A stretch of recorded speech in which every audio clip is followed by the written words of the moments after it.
Okay, hey, welcome back to the Kirsch and Chili Dan, the PCB design review series. And we are reviewing a preamplifier circuit for this review series. Thank you so much, Dan, for your insights and depths. And we're going to continue this review. Can you give us a little rundown and a recap of what you found most important in the previous video and where you want to go next in this review? And I will be asking questions that people are curious about and also inserting some thoughts as well during the review process. Take it away, Dan. Absolutely. Good day, everybody. And we've been doing a review of this 4-layer board, and it has a solid beginning. It has components and signals routed on layer 1. Layer 2 is a solid ground plane, and layer 3 is used for power distribution. They've used ground flooding on the layers where they did not have other things committed, so I like that. Layer 4 is routed with signals and some power and some ground flooding. I believe we discovered there weren't any components on the bottom of the board. So the philosophy here is for a 4-layer board, if layer 2 is ground, layer 1 and layer 3 are automatically connected in the z-axis by vias. Because when you have a signal via going from 1 to 3, there's an opening in the ground plane, and that connects the dielectric between 1 and 2 through the opening between the edge of the ground foil on 2 and the edge of the via to the dielectric between layer 2 and layer 3. So this is a paired dielectric or a triplet foundation that I like to use in all my designs. Layer 4 is not next to layer 2. And this whole idea that you can return on a layer that's 2 dielectrics and a signal layer away is only worked in the days of yore in metal gate CMOS and TTL, where lump distances were measured in tens of feet. Now with today's technologies, lump distances can be as short as the via length. So we want to be very careful how we manage our design, especially with this case.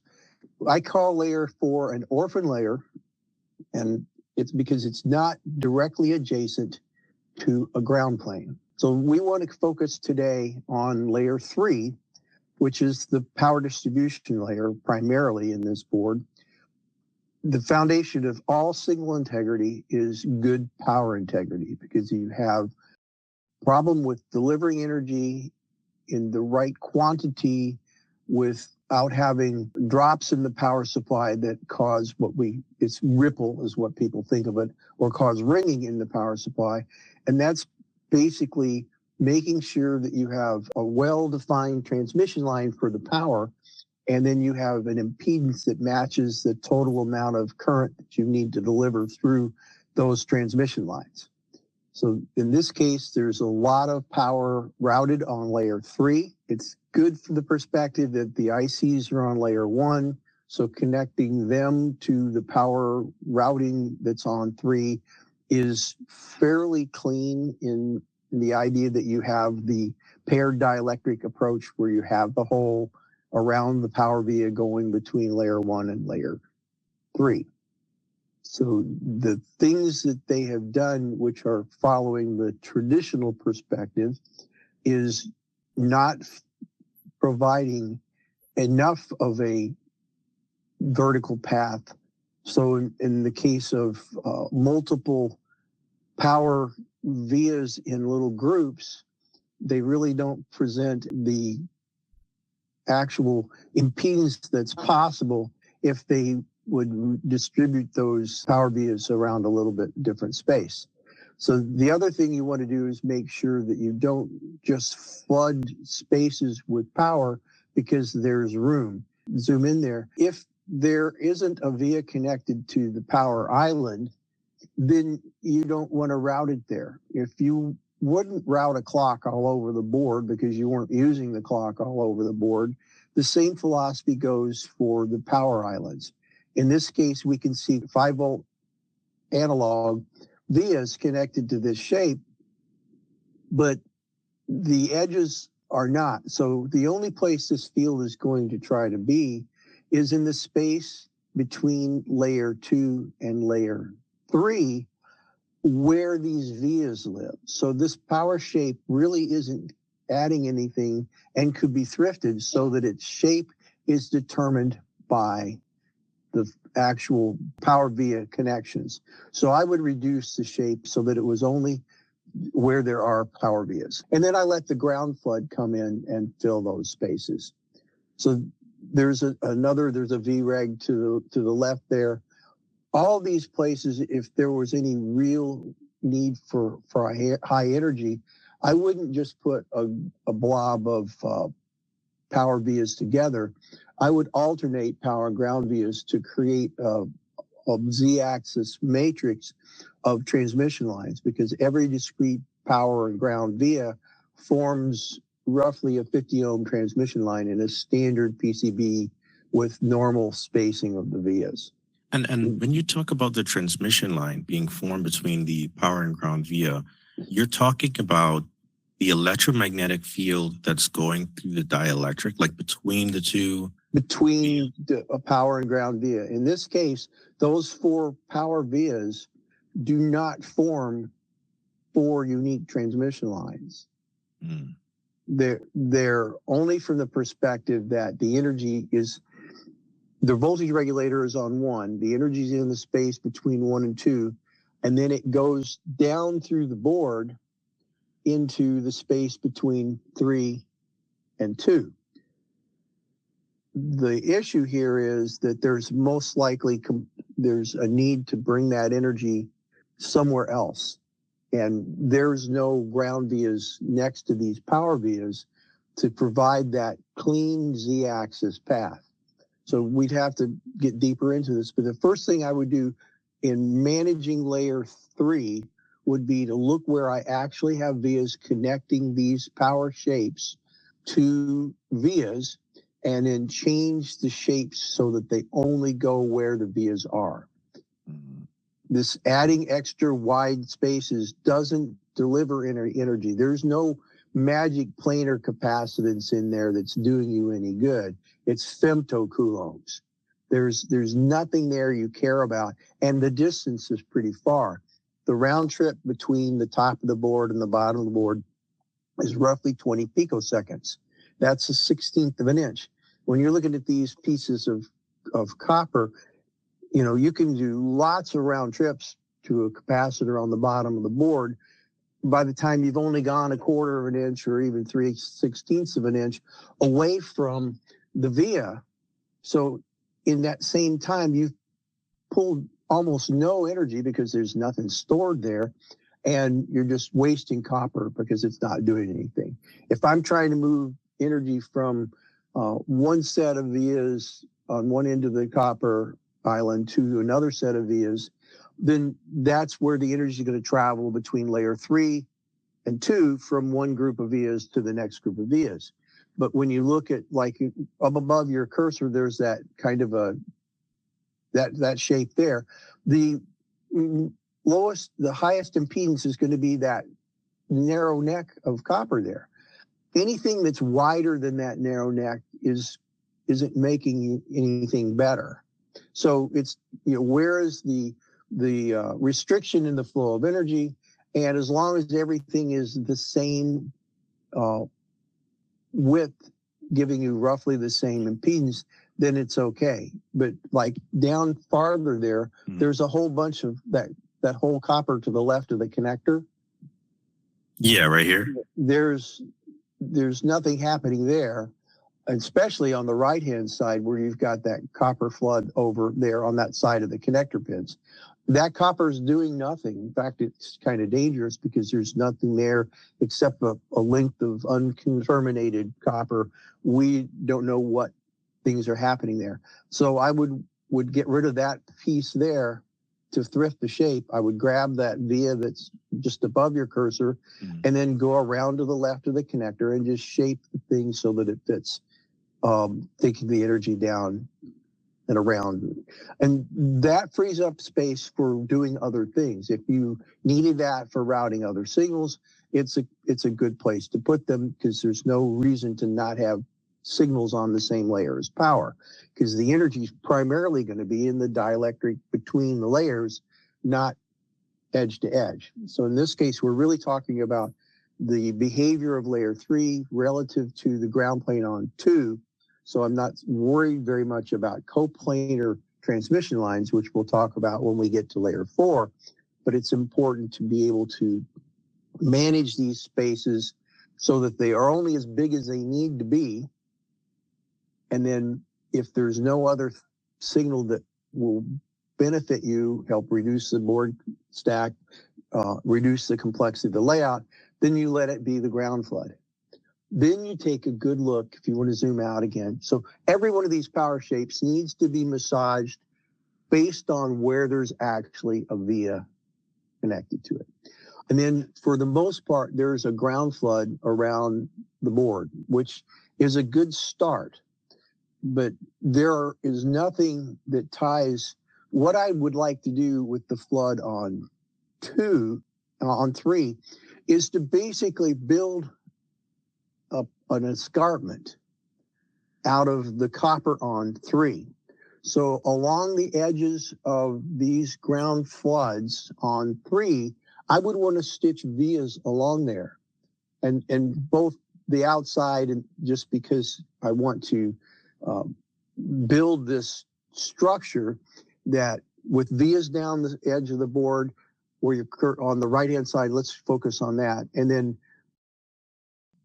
so if you go to the right-hand side of the board, I would stitch vias down the edge of the board, and then to the left where there's the first power shape, along that edge, I would do that as well. So what that does is connect into basically to the fields a solid structure. So it takes the ground copper on 2 and basically pushes it into layer 3 as if it was the same layer. So now I've created an extension of the ground plane on 2 onto layer 3, which really doesn't make that much difference on layer 3, but it's a very powerful thing to have to use when we're working on layer 4. Because now we've got some ground structures on 3 that are a physical extension of the ground structure on layer 2. So now we've got ground islands on 3 that are properly connected to the ground plane on 2. Right now, without the vias, these are just pieces of copper. I can't really use those to help improve the behavior of signals on 4 because they're not solidly connected to the copper on 2, which is the foundation of this board, is the 1, 2, 3 dielectric setup. So I want to try to extend the ground copper on 2 wherever I can onto 3 by using this approach where you put vias to connect it where it needs to be. And then I can start to look at how can I take advantage of this ground island, flood/island on layer 3 to help create better transmission lines on layer 4. So these are the things that I would do as I approach this. You've got, is this 1 and 3 on here right now? So this is 3 and 4, so I can, okay, like visible. So like I said, we'll get into layer 4 in better detail, but these are the things you do to set up the orphan layer. Okay. So, and then 4 has got a lot of flood on it. This is 1. So 1 has got some stuff on it. And this is a really good setup, although, again, in this case, we flooded ground all over the place, but these are just pieces of copper until you put a via there. And then ideally, any signals that go from 1 to 4, you want to make sure that there's a ground via next to the signal via so that you continue that transmission line in the z-axis. Another thing you want to do is just, here is a great example of the 2 traces in the right-hand corner that are going vertically. is you've got a peninsula sticking up in there. There's Florida going up in there. That's a piece of copper that's unterminated. It can and will behave like an antenna. So there can be some increased signal integrity issues caused by that piece of copper. What I would do in this case is to push those two traces over a bit so the ground flood goes to the left of the second trace, and I would make sure that I actually spread them out at the top so that ground flood going to the left of the trace and ground flood up between those two traces, because there's room, possibly room. But at the end of the peninsula, you need to put a via on it. My rule is for when you're doing the flooding, if there's a piece of copper, you need to be able to put at least two vias in that, or else you move things so you can. So one at the end and one at the other end, in order to connect those to the ground plane. Otherwise, this is what happens is if you've got a signal on the left trace, it's going to be creating a magnetic field as it moves. I want to look at the end of the peninsula for right now. Okay. So right there. So if the trace has got a signal going down it, that changing E field is going to create a changing H field in the space around the trace. That changing H field is going to create a changing E field in that space between the trace and this ground peninsula. This ground peninsula now, because there's a changing E field, is going to have a changing H field around the ground peninsula. Because this physical structure is not very large, there's a fairly high flux density that's going to be created. It'll be relatively similar to the flux density around the trace, because it's the magnitude of that field is going to be the same on both the signal trace and the ground peninsula. And then that changing H field is going to cause another changing E field to the space to the right of it. And that changing E field is going to induce a magnetic field in the trace on the other side. So I'm enabling crosstalk to work. If I put ground vias in this peninsula, it's going to try to achieve the same thing, but the flux density is no longer just relegated to this piece of island of copper. It's going to try to do it to the whole ground structure. So the same total flux is there, but the flux density is going to be distributed across a larger surface so that the resulting E field on the other side is going to be much, much less. So this is a way to reduce crosstalk between the trace on the left and the trace on the right, is by making this structure, this island, appear to be much physically larger. And you do that by nailing it to the ground plane, because then the field is it has to go to all that surface. So it wants to induce an H field, not just on this peninsula, but around the entire ground plane. So you get better isolation. People talk about, well, you don't want to flood between signals because it's better to just put a space there. Well, if you just do this, then it is better to have a space there. Mm-hmm. If you put ground vias there to physically extend the ground plane from 2 to the copper on 3, you've now created this giant piece of copper that the field is desperately trying to achieve the magnetic flux. And it's, again, the total flux is the same, but the flux density is a function of the surface area that it's trying to engage. So with you mentioning the flux density, Dan, I'm actually going to pull up something here in Paint. Sure.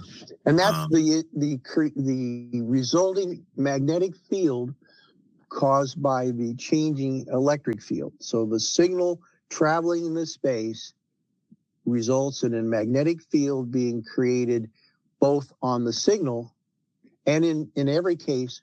If you got a signal over ground plane, you get an H field that's around the trace that's X number of flux. Then that same total flux that you're inducing into the signal trace is distributed on the entire plane. So you have, X number of X flux on the trace. So it's a very small volume. So the flux density is pretty high, but the same total flux is going to be induced into the ground, the second half of the transmission line. But it's not around a trace, it's around the entire ground structure. So the total amount of H field that's generated is extremely small because it's got to be distributed across an entirely large space. People talk about having planes stopping signals, but they don't. There's a magnetic field being induced in both the conductors you're using. The difference is that it's reduced, its flux density is reduced by the entire surface of the copper that's used for ground. So the rule of thumb is basically, and this is from Ralph, about 200 dB between one side of a plane to the next. But there is some energy that's being transmitted, so that H field will cause a little bit of change. If I've got an H field being generated on 3, it will cause there to be an H field that can be seen in the dielectric between 1 and 2. But that is very, very small because the flux has to be distributed across the entire plane. That's why when you have just an isolated piece of copper, it doesn't do anything, but it doesn't reduce that amount of crosstalk very much. But if you take ground vias and run every little bit there, it doesn't have to be a lot of them, then you've basically taken this thing and connected it to the ground plane on 2, and now the flux that you're creating as a signal moves in this space is spread out against the whole thing. So that's where we call it guard traces, but if it's not tied to the ground plane, it's worthless. On an orphan layer, you don't have a choice, and you're just trying your best to give each signal a space to live in, and that's where coplanar transmission lines come into play. But where you have the luxury of a plane and you want to improve signal integrity without spending extra money, these are some of the techniques that you can use. And it's again back to the basic foundation. You have to be dielectric aware, and you have to understand how the energy behaves. Changing E field makes a changing H field in both conductors of the space that's bounding the energy. The total flux generated is the same for each of those conductors. One conductor is very small. It has the highest concentration of flux. The other conductor is very large, same total flux, but it's distributed across a much larger surface. So it's, many, many orders of magnitude less of a resulting flux density than in the trace. So, from that trace to any other piece of copper on there is a lot larger E field being generated than what's being generated as a result of the flux that's being induced into the ground plane structure. So you get isolation, but not blockage. It's isolation only because it reduces the resulting magnitude of the E field from that changing H field is very, very small, and in most cases is not going to cause you to have any problems. It's, nanovolts. So like I say, this is the philosophy into taking these ground structures and tying them to the underlying ground plane so that they can be more effective. This little point up in the corner by the number 1, this is just a piece of copper hanging in the space. It's not tied to anything. So that is a potential for problem. I want to have vias that tie this structure to the ground plane in order to improve its ability to reduce crosstalk. Hopefully that made sense. Do you have any questions or comments on there? No, yeah, you explained it very well. And essentially, make sure these vias are connected to, and I know we're going through the different layers very quickly, but make sure that this ground structure is being utilized everywhere in the Z-axis of the PCB. If there's an opportunity to connect your ground flooding to your ground planes, and this doesn't matter if this is a 6-layer board with 2 grounds, everywhere you can do that, you're building a more robust Faraday cage and providing much better signal integrity and less crosstalk, improves energy consumption. There are so many good things that happen by using these structures properly. Like I say, you're building escarpments, basically. It's where the land goes up and there's a plateau on top of it. When you go along the desert and then you go up here and you got this big flat plateau. I want to build these in my circuit board. And the way I do it is I've got to put the walls, and those are the ground vias that connect these structures in all 3 dimensions. And then just understand, between the ground flood on 3 and the ground copper on 2, in those via structures, there's nothing happening there. So to the field, that looks like one solid piece of copper. So that's the thing to think about, because there's only, in order for field to live, there has to be 2 different vias. There has to be 2 discrete conductors.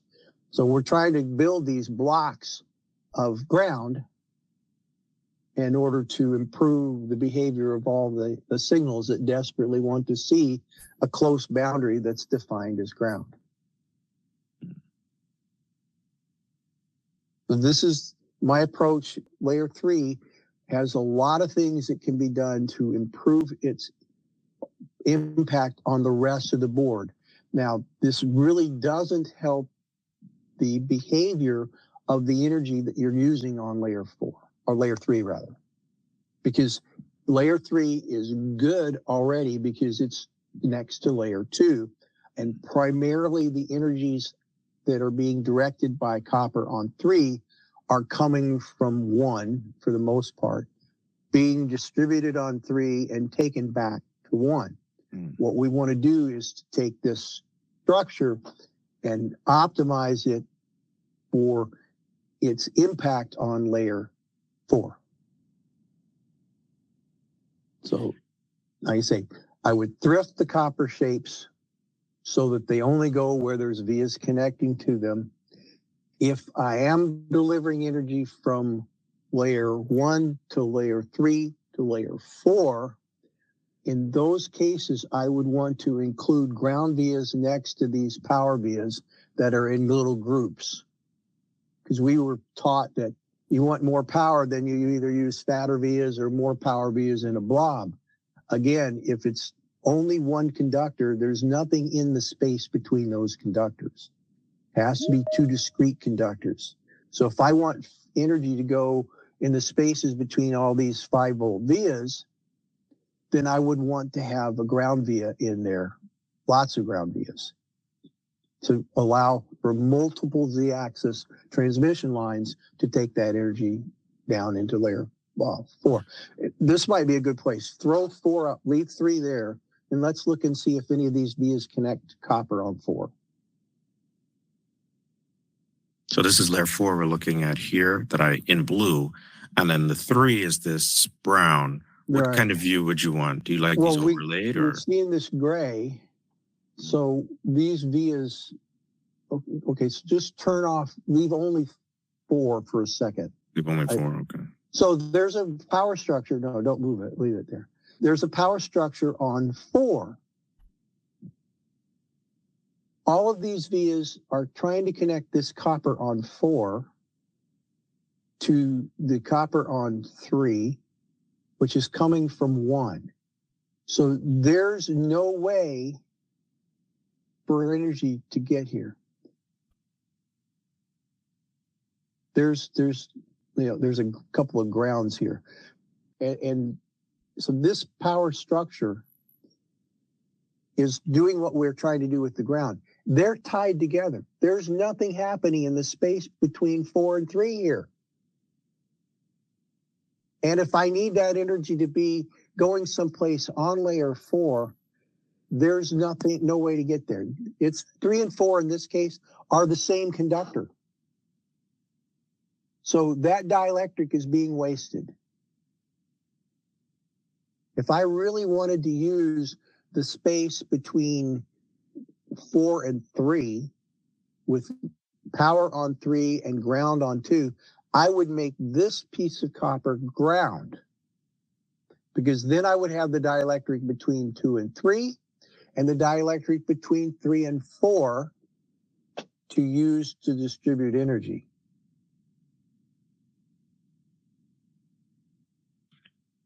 Because right now I've got ground, power, power. And the power are the same signal. So I've wasted that dielectric. It's not doing anything. There's no energy in that space. It's not connecting anything. It's not doing anything. So if I really wanted to use a dielectric, and this is the focus that has to change. The dielectric is your main component in a printed circuit board. That's where the energy flows. If I buy dielectrics, I want to use them to my absolute maximum effectiveness. And they say, in this case, there's nothing in the space between layer 3 and layer 4 because they are the same conductor. Now, where I'm building these ground escarpments, that's a different goal. I'm trying to provide the second half of the transmission line that's going to be the system ground. In the case of power, I mean, I could do other things here. This is doing nothing. So whatever I wanted to do, if I wanted to make it better, I'd make it. If it was power that I cared about, I would make this ground. If it wasn't power, then I would make it something else. I would route something else there, because right now this is wasted copper. We want to make things as efficient as we can. And then even more so, you've got another thing to the left. So it's not even, the shape's not even the same. You've got another shape over there that's crossing over this power.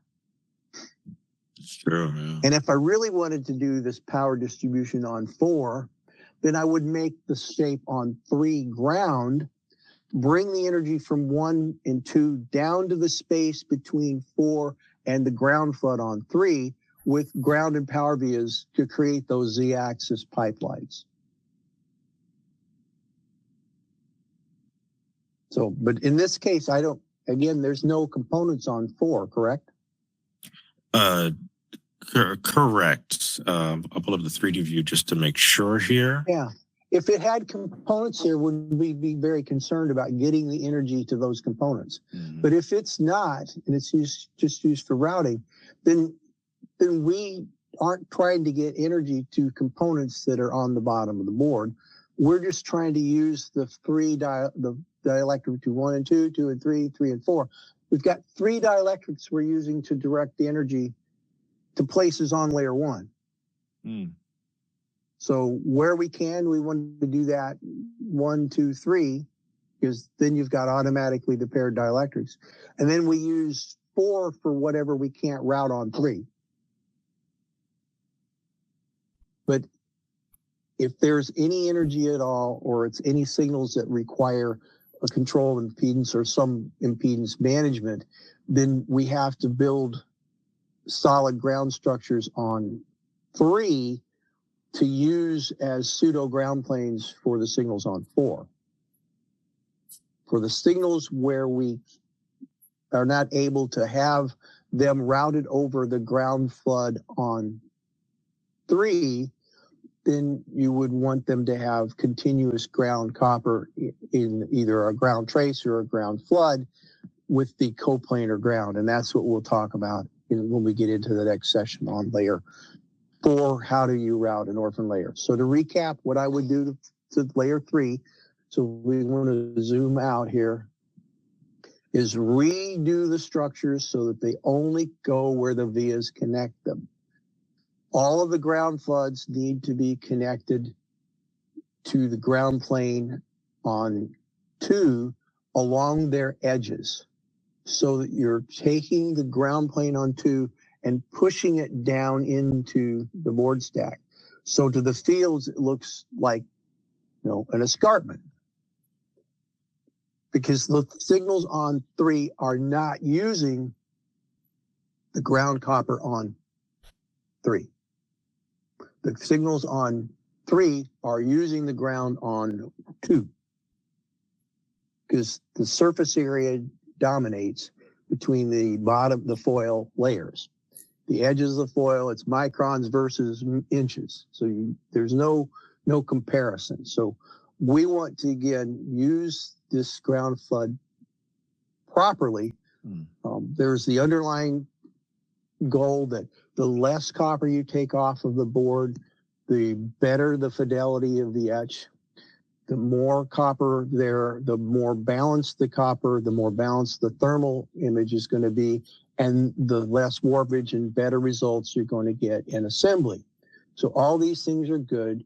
You stitch it together with vias to build that Faraday cage and these escarpments. And then when we'll talk about layer 4 and how we can use the improvements that we're going to suggest, that we've suggested for layer 3, to make layer 4 less of an orphan. So this is the approach for this power layer from Chili Dan. Awesome. Well, thank you for walking us through that. It's really important to view the PCB stack up. You can even turn it sideways if you need to. It's just wrapping your brain around the idea that it's the dielectrics carrying that energy. And a lot of engineers don't route those or don't guide those fields through the dielectric properly, as Dan has pointed out here. And with the stitching vias on layer 3, making sure that they get to layer 4 and being utilizing ground 2 layer on layer 3 properly, and making the adjustments to these power planes so that they're not wasting space. Very insightful. Thank you so much, Dan. I think I'm gonna. My new mantra is stop being a flatlander. The circuits, and people talk about loop area. Area is a function of 2 dimensions. We live in a 3-dimensional world, and fields are 3-dimensional. It is space, so it's volume, it's impedance, it's not area. So when we start again, we're going to talk about how can you make layer 4 behave better in this board stack. So until next time, thank you. And remember, it is always about space.